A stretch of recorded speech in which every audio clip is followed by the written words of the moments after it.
All right, hey, what's up everybody? Landan with LMR.com. I got Jude with me today. He does all of our social media and he's stepping more into some video stuff.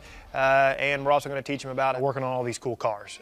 So what we're doing today, this is a 2015 Mustang GT that has fallen victim to the valve cover leak. For those of you that have been around the Gen 2 cars, 2015 to 2017, know that this was an issue. There ended up being a TSB on it, and all they did for the TSB was have you drill out the blanks in the valve cover and insert bolts. Along with that, you would put new gaskets in it, new VCT solenoid seals, and spark plug tube seals. This car does not have that, and kind of the way this surfaced was from taking it to the track. Its first outing was Motorsport Ranch Crescent. Shortly after the car was picked up, really it went out there almost in stock, it was stock trim.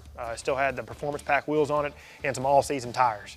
Once we got it back from MSR Crescent, really did a quick thrash on the car. Did some purpose modifications to it for HPDE related events, power pack, Dark Horse camber plates, forged SVE DHP1 wheels, shocks, struts, rotors, pads, and just a few other doodads that again are catering to HPDE events. The car sat for a little bit and we went to go move it and we noticed a decent amount of oil on the ground. Look at all that oil on my ground. And once we got to looking at it, and we noticed that the driver's side valve cover had a leak, and it had leaked all down that side.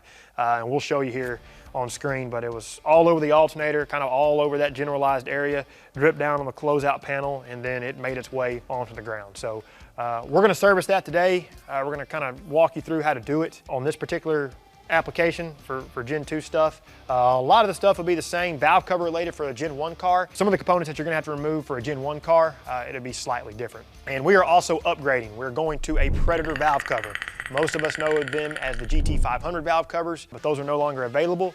Ford made the transition to the Raptor R valve cover, and those actually have an extra sensor hole. We're gonna talk about that sensor, what you need to do to address that. That way you can install those on your non-Predator engine and keep on rocking.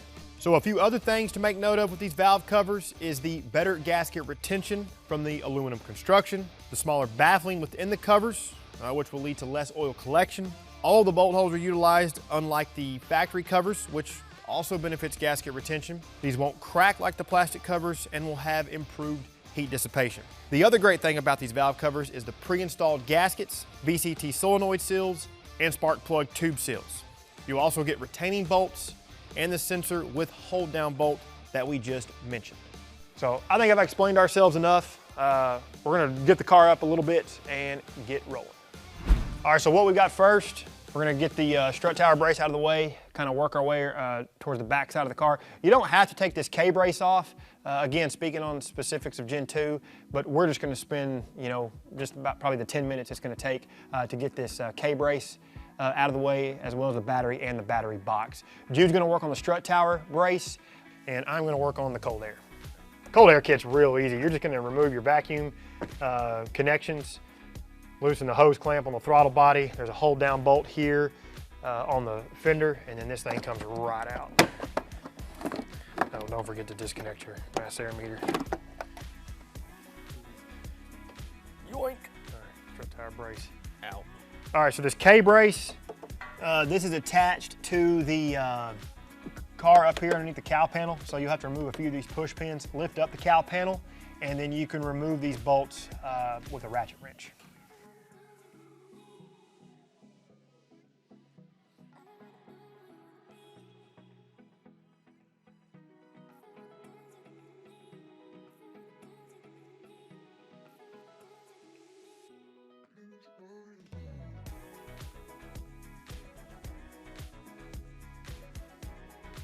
All right, so the next step, just for working room, I'm gonna remove the battery box, or the battery shield. The battery box will have to come out, and then we will remove the shield. It's just held in place with a little bit of hardware, and it'll come right out.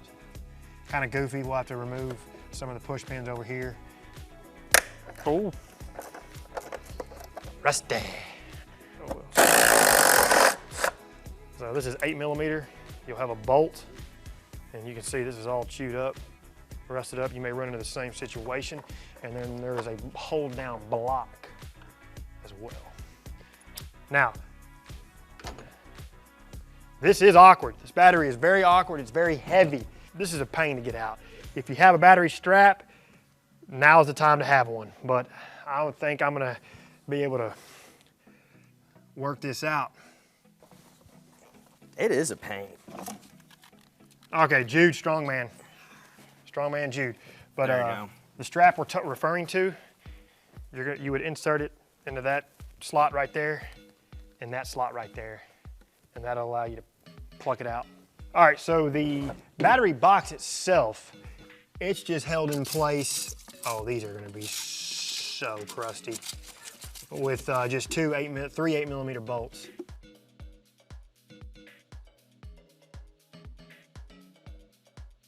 Okay, so now what we're gonna do over here on the passenger side, I've gotta get these white locking tabs up.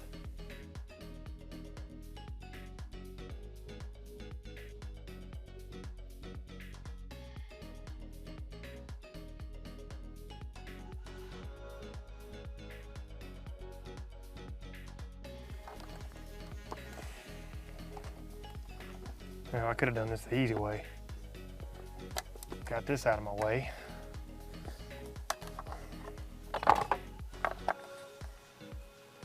How about those apples?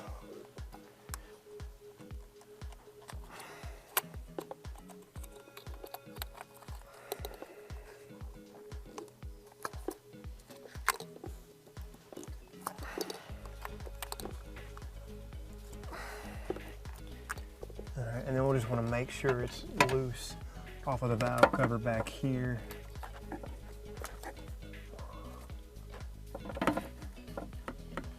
Okay, we've got a small push pin on the back of it, right there. Same thing on the driver's side. Man, thing's full. Flooded the hose, driver's side hose. Look at that, got oil all over me. Took that off. That's usually not a common problem on the driver's side. Evap. Oh, that just came out. And you got a little goofy connection up here on the intake manifold.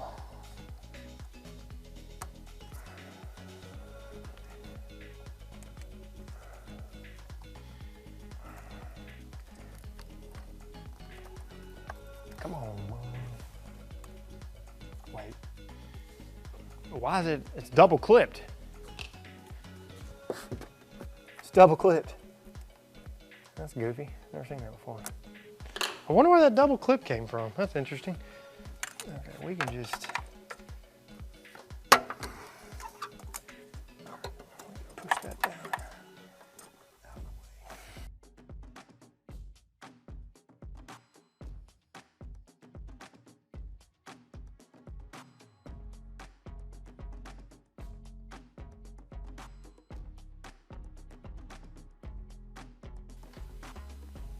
Okay. We've actually got a few more harness clips on this valve cover. I'm just going to disconnect anything that's in my way.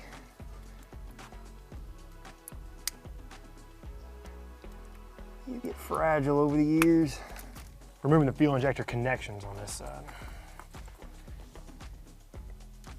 All right, everybody, so here's where we're at so far. Removed the coil covers, got everything out of the way to expose the electrical connections, at least for the coil packs. Disconnected all of those, as well as the VCT solenoids. Any of the harness clips that are attached to the valve cover, separate those. There's one here at the back, and then what you'll want to do is lift it up and situate it close to your heater tube rail, and then you can just use some zip ties to help hold this out of the way on the passenger side. Back over here on the battery tray and this little shield, y'all saw us messing with this. We have a strip bolt and I can't find my extractor set. So I'm just gonna leave this loose. This was held in place with 10mm fasteners. track those down and get those out.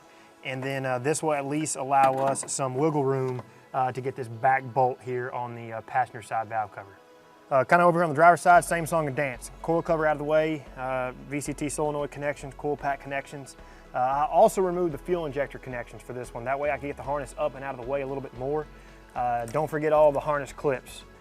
Get all that out of the way. There's two back here. They're kind of a pain to get to, so you'll need like a long reach removal tool to get that out of the way. And then this evap line was also disconnected from the purge solenoid here on the intake manifold. Little push pin clip here, and then here as well on the strut tower. And I'm just gonna push this down and out of the way.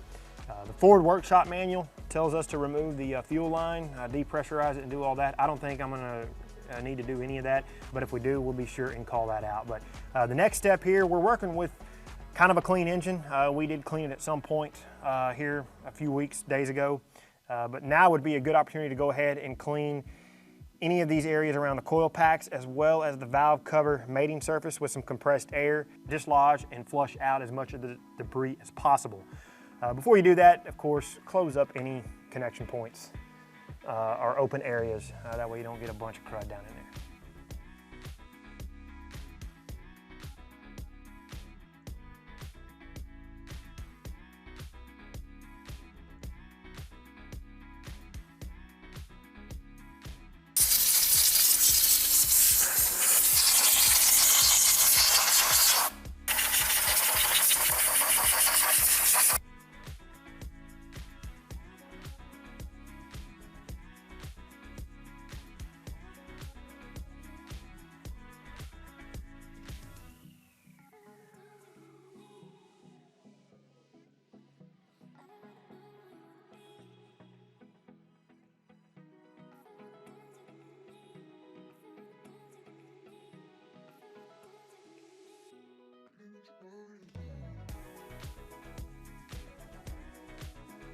So up next is valve cover removal. All of the valve cover bolts are 10 millimeters wrenching size. You'll have to have an assortment of tools. Of course, the ones up here at the top, kind of down the front, those will be the easiest.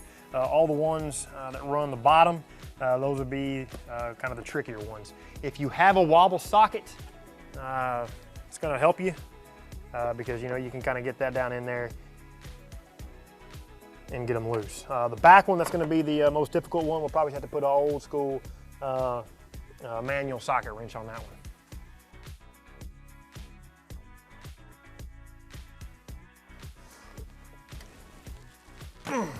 All right. Oh, I heard it. There we go. Yeah, you're just gonna have to work across the whole thing until you feel it separate. Depending on the miles, condition, all that's gonna vary. Okay, well, you gotta get it up. Ooh.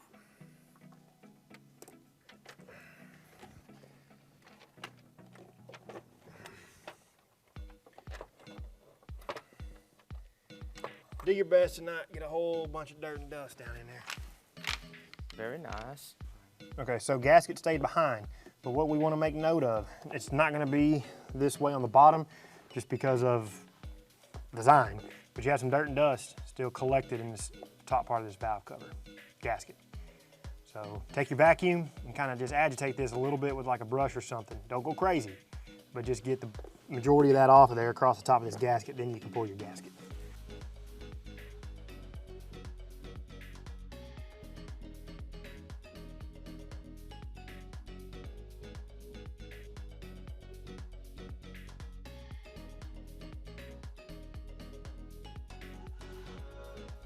Long 1/4 inch extension. Put it in the hole. Rotate. Pull out. Learn something new every day. Easy as that.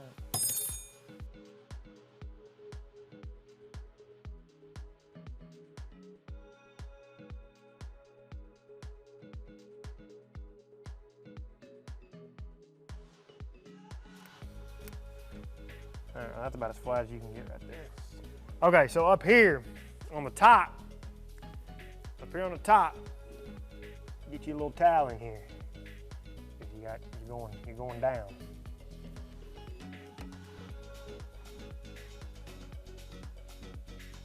Okay, so the towel comes out in a very gentle, slow fashion. And you want to kind of roll it towards you.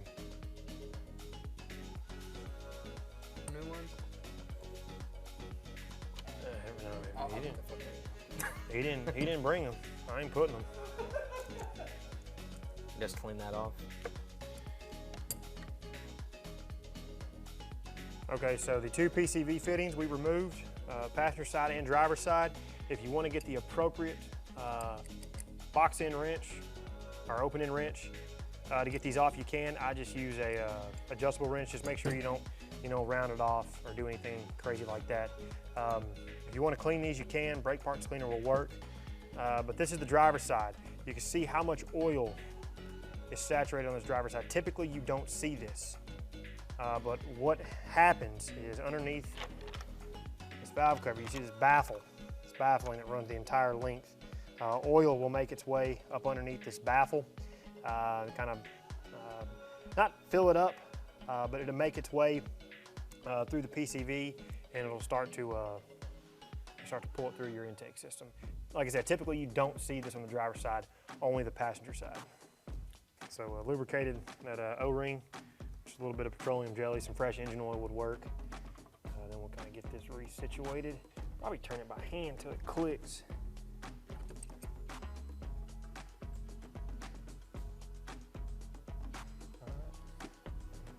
And then do the same for the passenger side. Does it matter which way, where it starts? You'll find the groove. Oh, okay. Oh, yeah.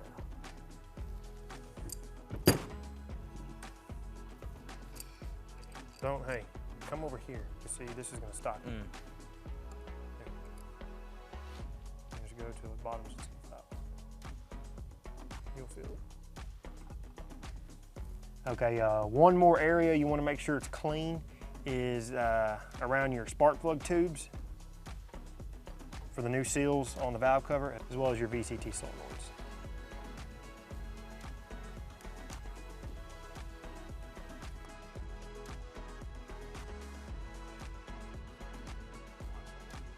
Okay, so what I'm doing is coming in here with a little bit of, God dang it, a little bit of lubricant, and we're gonna lubricate the bottom of these seals, because think about it, you're gonna be pushing it on, so this is going to push out. We don't have to lubricate the top. And then whenever it pushes out, we can wipe up. And then we'll do this for each valve. Before you get carried away on install, don't forget your RTV at your joints. So we'll want about an 8mm bead.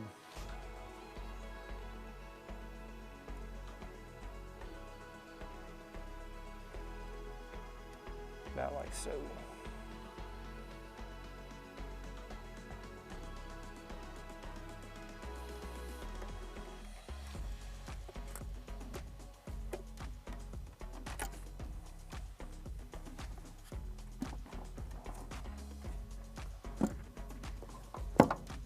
Okay. All right, we're gonna run all these down. We're not tightening, we're gonna have to go and torque them.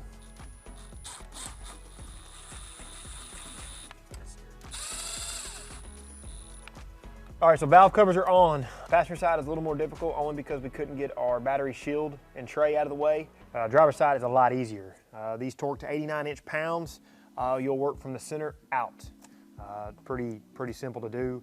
Don't go do this one, then do that one, and so on and so forth. I would just pick, maybe right after cylinder 4, and just work center and then out. Pretty simple. And then you'll need an assortment of extensions will also help, depending on what you have and how much room you want to work with. But I mean, I use something as long as this, just because I was laying out. I have a little short one here, a little 1 inch, and then I have a 3 inch extension. And then you'll also need a 1/4 inch drive torque wrench. The one bolt I was not able to actually physically torque was the bottom rear on the driver's side. I just used a good old-fashioned manual ratchet wrench. And then lastly, You'll need a combo of deep and shallow sockets, 8 millimeter. So now we've cleaned up our dipstick tube. We're gonna lubricate the O-ring, and then we'll get it reinserted back into the driver's side valve cover.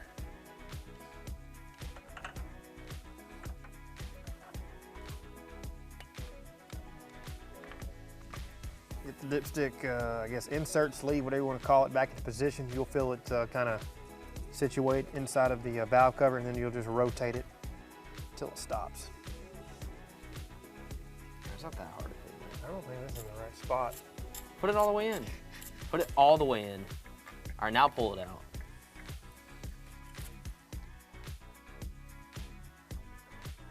Looks like oil. Yep, we good. You drip some.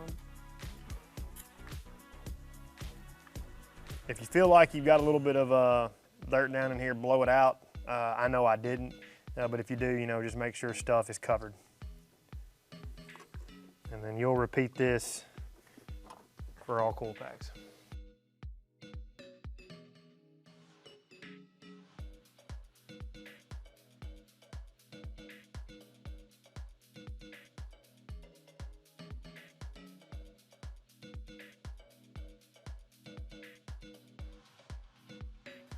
You can also check for dielectric grease. Put a tip of it on, or just put a small dab of it on the end of the coil pack boot. Judy already started a bolt, so just run them down, and I just go till these are snug.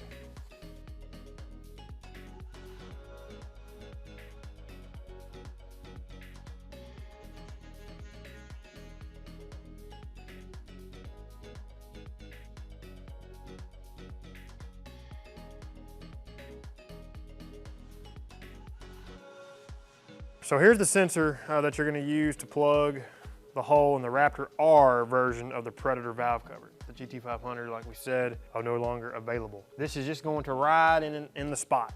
That's all it does. Not even going to get connected and get situated underneath the coil cover. I bet you this goes like this. Yep. So your connection is facing up. Same with this, just tighten this down, get it snug. All right, so we've opted for the black coil covers off the GT350. Executive decision. No, we can go and put this on first, and then we can get our harness undone.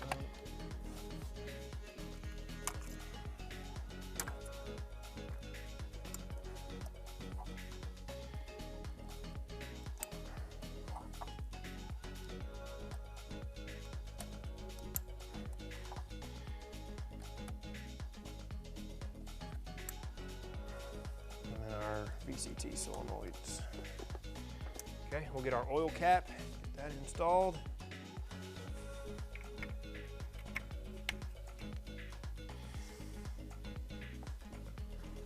Make sure it's legible. Don't put it upside down. I don't know if you can put it upside down, but you can reconnect this. If you want to put an oil separator on it, put an oil separator on it. You do have the drain back functionality if you want to do the Ford Performance version.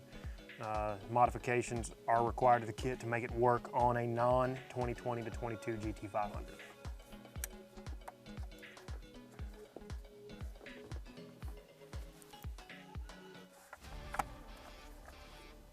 And remember, on this side, we had disconnected our fuel injectors just so we could maneuver the harness out of the way.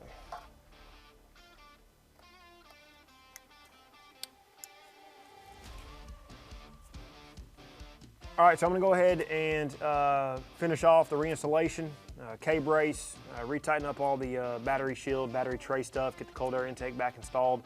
We'll give everything a final once over, and then we'll pop back in and sign off. All right, everybody, so that's a wrap on the Predator valve cover install. As you can see, pretty straightforward. We did this with some basic tools. You will need an assortment of like some random length extensions and things like that just to help make life a little bit easier, especially there towards the back of the valve covers. But once you get some of this stuff out of your way, man, I'm telling you, you got a lot of room to work. I say a lot of room. You got room to work. You saw the sensor get installed. Again, these are from the Raptor R, not the GT500. That sensor, if you're wondering, that's just a PCV pressure feedback sensor.